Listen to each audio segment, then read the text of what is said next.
Ao longo dos anos eu fui vendo essa mudança para melhor que o Nordeste está sofrendo, está vivendo, e então tem sido um prazer voltar a essa terra e observar essa evolução ao longo do tempo. Ano passado mesmo participei aqui no Centro de Convenções, numa feira de informática,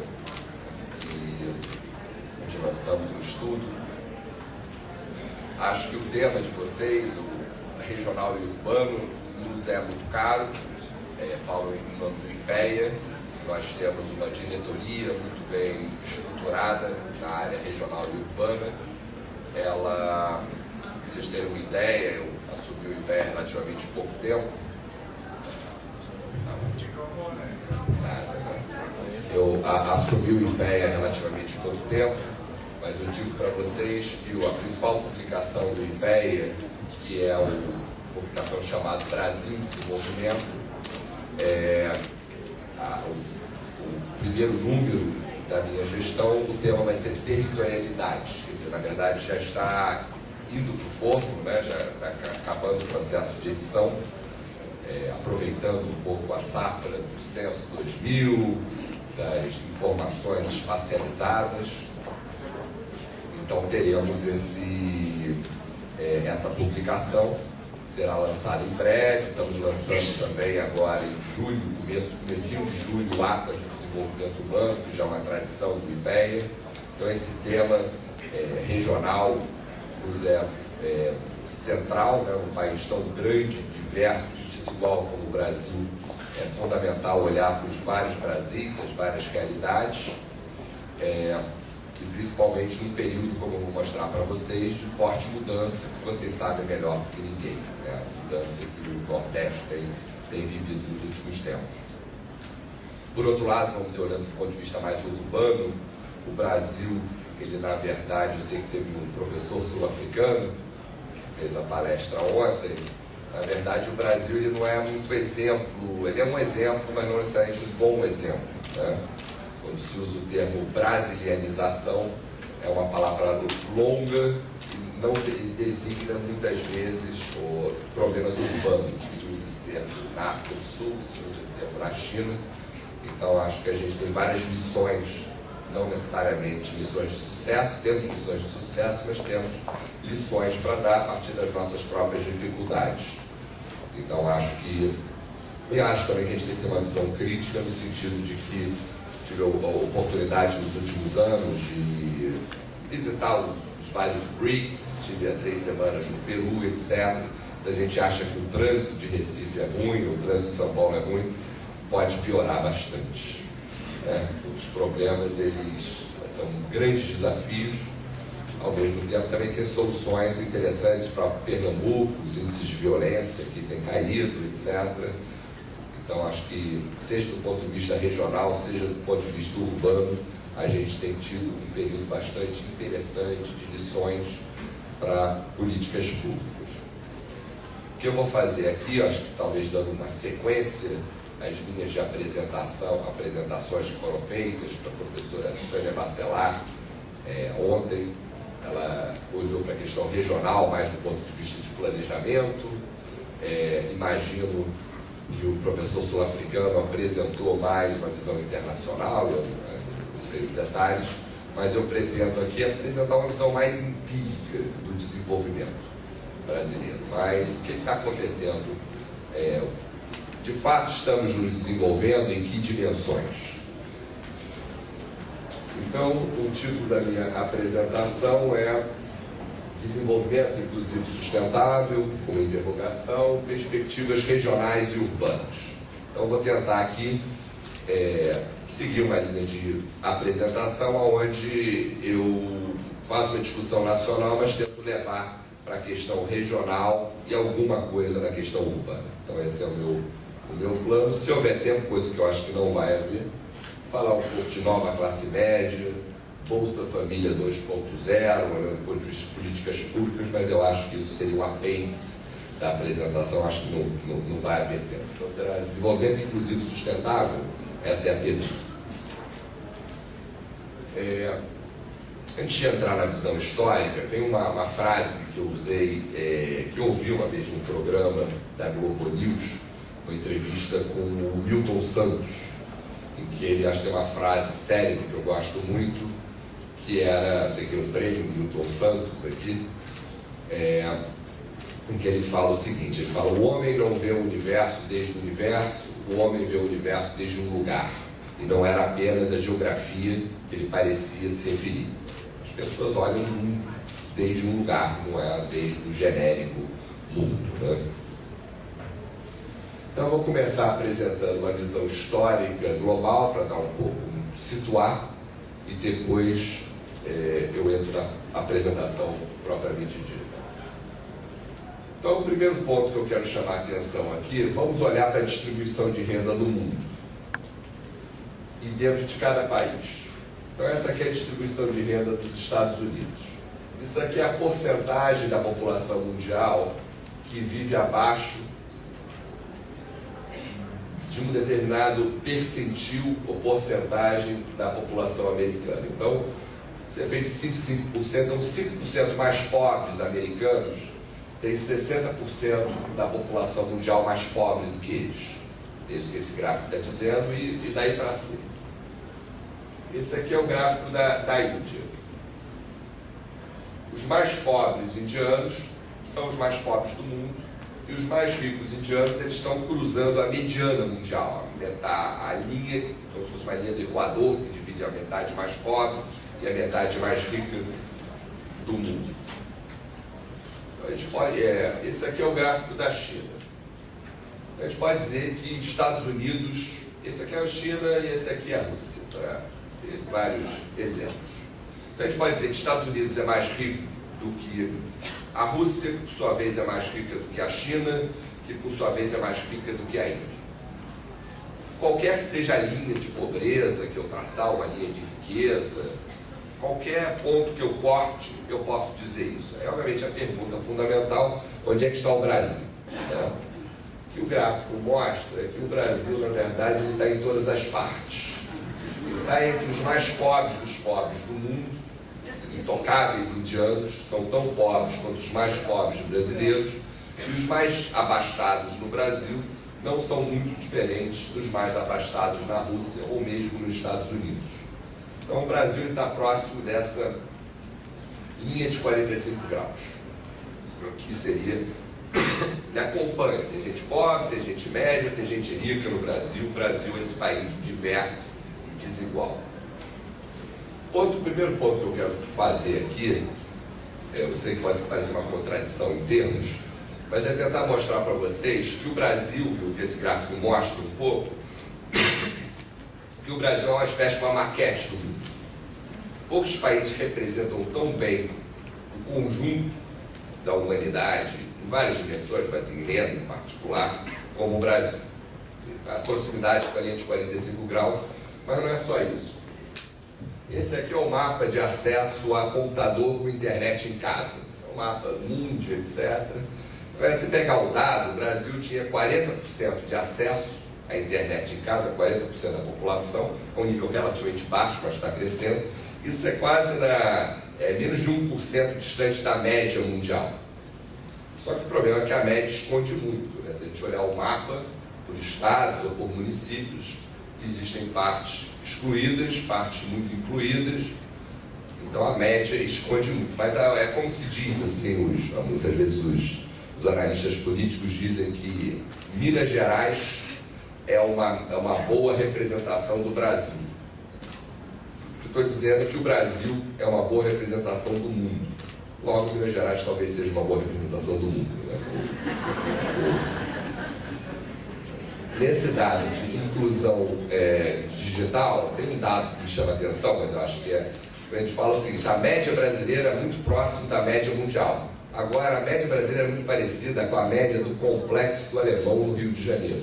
A gente passou a novela das 8, esse que acabou agora esse fim de semana, porque na verdade o Complexo do Alemão não é tão pobre assim, ele é pobre de várias dimensões, mas não necessariamente de renda ou de acesso a computador. Você está dentro de uma cidade, etc., só para, vamos dizer, provocá-los um pouco. Então, o Brasil é a maquete do mundo. Isso aqui, para fechar esse ponto, essa aqui é a série da desigualdade de renda entre nações do mundo, ponderada pela população, ou seja, China e Índia valem mais. China e Índia tem 40% da população mundial, metade dos pobres do mundo, mas tem que valer mais. Então essa aqui é a série desde 1950 até o final da década passada. O primeiro ponto é o seguinte, quer dizer, apesar da desigualdade estar crescendo em 2/3 dos países do mundo, até protesto, ocupem Wall Street, tá? Contra a desigualdade, está crescendo dentro dos países, a desigualdade mundial está caindo. Por quê? Porque Índia e China, que abrigam boa parte dos pobres do mundo, está crescendo muito. Então, é importante separar a desigualdade dentro dos países com a desigualdade entre países. A desigualdade mundial tem esses dois componentes. Esses pontos, depois eu vou detalhá-los, são pontos brasileiros. Aqui é 1970, 60, isso aqui é 1970, 80, 90, 2000 e aqui é a década passada. Então o Brasil teve um aumento grande da desigualdade nos anos 60 e depois ela aumentou mais um pouco nos anos 70 e 80, não muito grande salto foi nos anos 60, na época do milagre. E nos anos 90 ela caiu um pouco e caiu muito na década passada. E o ponto que eu quero chamar a atenção é um certo paralelismo entre a desigualdade, a desigualdade de renda, o índice de Gini. Quanto mais próximo de 1 maior a desigualdade. Quando ele é 1, uma pessoa tem toda a renda da sociedade. Quando ele é 0, todos são iguais. O Brasil está mais próximo do 1 do que do 0. Hoje em dia é 0,53 mesmo, depois da queda. Então, ou seja, o Brasil aqui, por volta de 2007, ele é muito próximo da média mundial. Eu não sei qual é a média mundial hoje, os dados não chegaram lá. Mas não só a fotografia brasileira, como o filme brasileiro dos últimos 10 anos. É um filme parecido, porque, na verdade, de uma analogia que eu vou mostrar para vocês, foi cunhada há 40 anos atrás pelo professor Edmar Baixa, que apelidou o Brasil de Beríndia, né? Uma pequena e rica Bélgica incrustada numa grande e pobre Índia. E aquela desigualdade brasileira. E, na verdade, eu acho que essa analogia continua, esse acrônimo continua atual. Não só porque a desigualdade no Brasil ainda é muito grande, embora em queda. Eu vou mostrar que essa é uma queda forte, mas ainda é muito grande. O Brasil ainda é o 15º país mais desigual do mundo, era o 3º.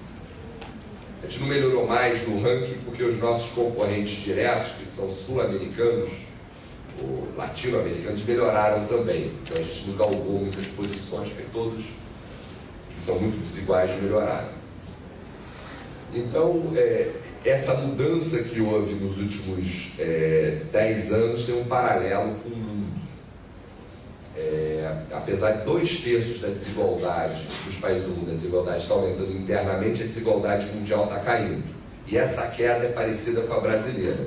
E dentro desse acrônimo de Beríndia, quer dizer, a parte pobre brasileira, em boa medida, se confunde com o Nordeste, o norte do país, está crescendo tanto quanto o país emergente quanto a Índia. Enquanto a parte rica do Brasil, vou mostrar dados, está tão estagnada quanto os países europeus hoje, como a Bélgica e outros.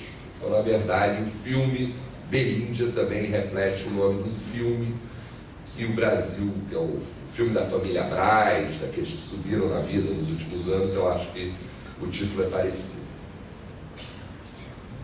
Então, só apresentando os dados, ano a ano, os mesmos dados que estavam lá, subiu, depois caiu. A desigualdade, na verdade, a desigualdade hoje no Brasil é próxima do que é de 60, um pouquinho abaixo. Em 2009 era quase exatamente igual. Agora está um pouco abaixo, em 2011, a última PNAD, ela segue caindo. Mas, quer dizer, de volta para o passado. A gente voltou, estamos onde estávamos em 60. Então temos também que comemorar, foi uma década espetacular, mas estamos desfazendo o grande aumento que houve nos anos 60.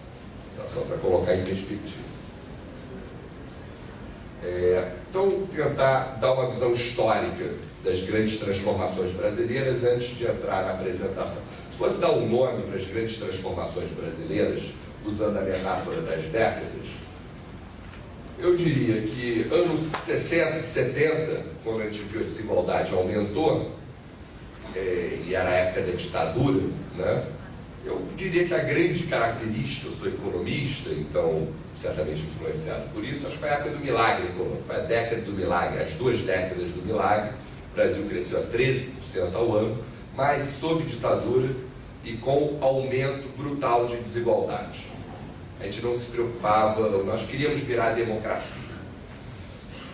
Foi no golpe de 64, em 73 teve o choque do petróleo, em 74 o Brasil, o governo perdeu as eleições, começou o processo lento de abertura política.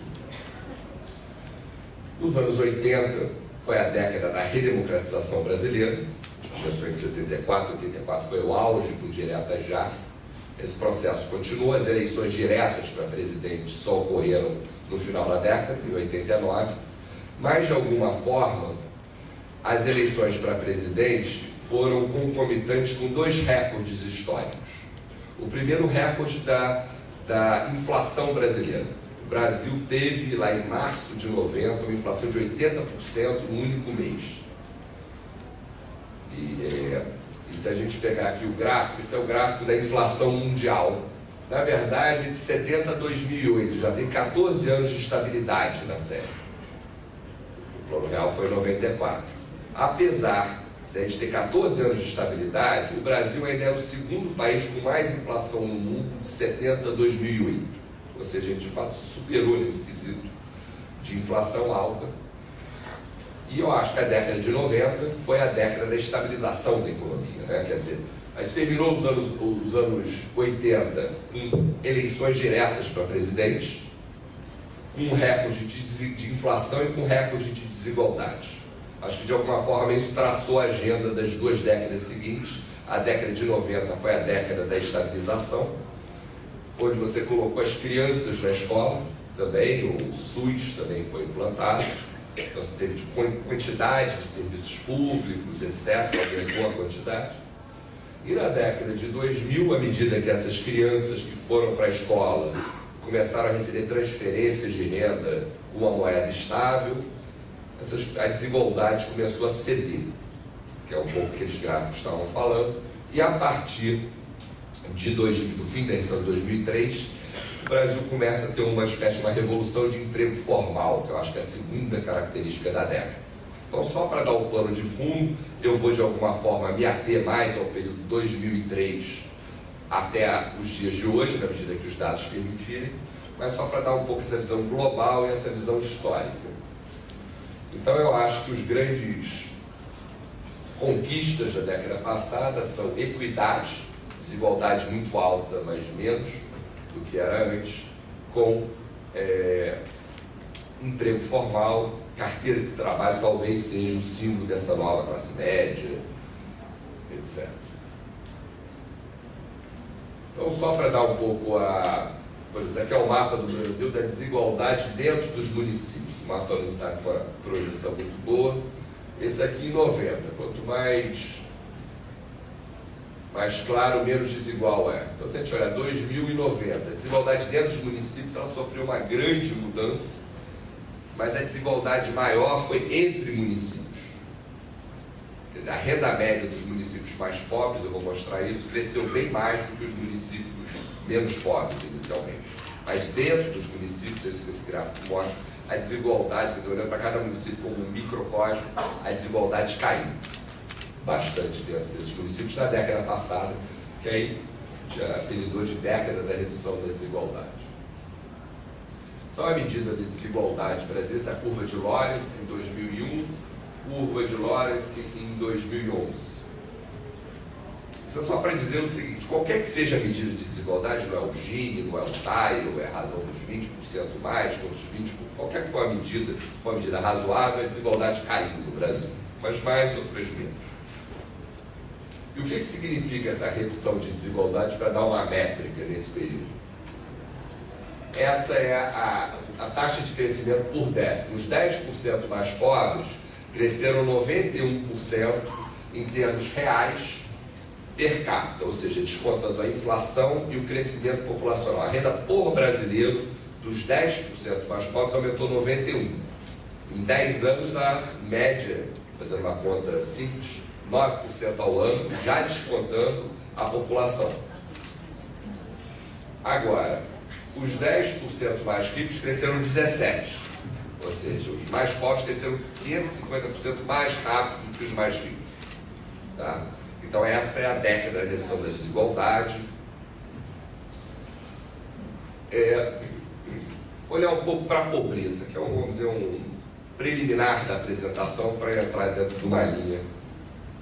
Essa é a redução de pobreza desde 2003, mas na verdade desde 2001 é parecida, porque 2000 para 2002 a pobreza caiu bastante, de 2002 para 2003 ela aumentou. Então foi uma queda acumulada de 57% em 8 anos, ou um número bem parecido com esse, em 10 anos. Porque na verdade, os 2 primeiros anos da década, apesar da desigualdade está caindo, você não teve muito crescimento.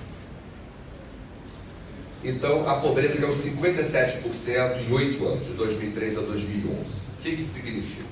O Brasil cumpriu a meta do milênio da ONU de reduzir a pobreza à metade, que é uma meta de 25 anos, o Brasil cumpriu em 8 anos. Ou seja, a gente fez 25 anos em 8. Uma taxa. Mas por que aconteceu isso? Quando a gente olha para os dados e decompõe, o que gerou? Foi crescimento ou equidade? Eu acho que o Brasil ele vem seguindo o que se pode chamar de um caminho do meio.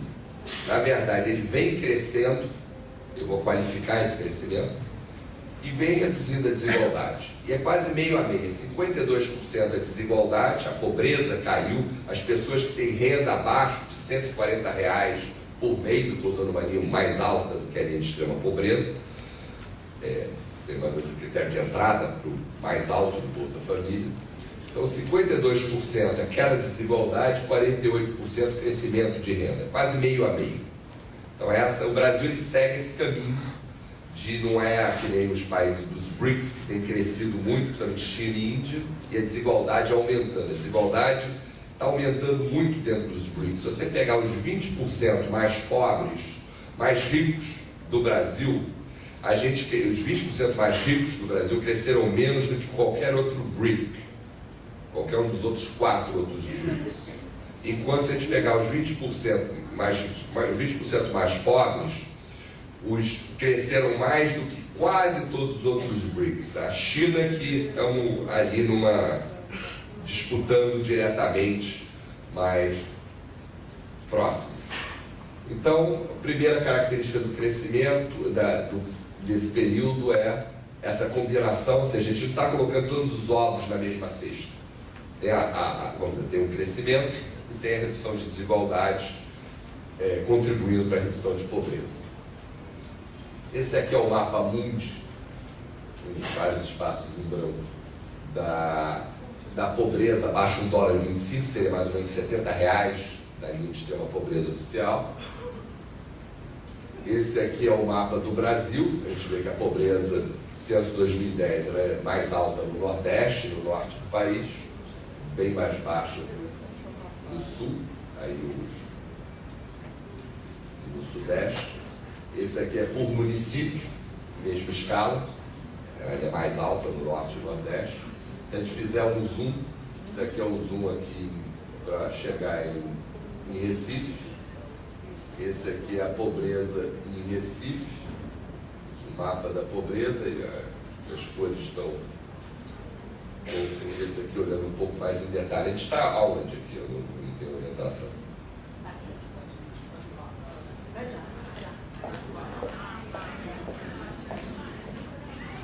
Vamos aqui. Obrigado. Obrigado, Rodrigo. Então, esse é o mapa da pobreza, etc. Agora, Então eu queria fazer essa introdução assim, um pouco mais movimentada. Desigualdade em queda, pobreza em queda, tanto porque a desigualdade caiu porque houve crescimento. Foi a década da redução da desigualdade, década da formalidade.